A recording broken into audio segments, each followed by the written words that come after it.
महाराष्ट्र में कोरोना की रफ्तार काफी तेज तर है। पिछले 2 दिनों में ये रफ्तार थोड़ी धीमी हुई, लेकिन अमवात बदस्तूर जारी है।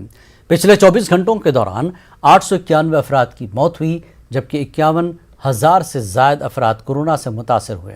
सिर्फ मुंबई में एक दिन में 2500 से ज्यादा अफराद कोरोना मुस्बत पाए गए और 62 अफराद की मौत हुई। महाराष्ट्र में मजमूई तौर पर 71,742 अफराद की मौत हो चुकी है। और वहीं कर्नाटक में कोरोना तेजी से अपने हाथ पांव फैला रहा है। कर्नाटक में गुज़श्ता 24 घंटों में 44,200 से ज्यादा कोरोना के नए मामले सामने आए। वहीं 292 अमवात कोरोना की वजह से हुई।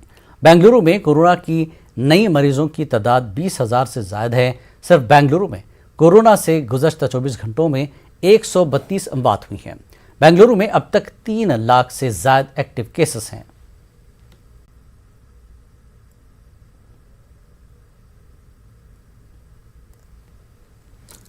और दिल्ली के ओखला इलाके में रहने वाले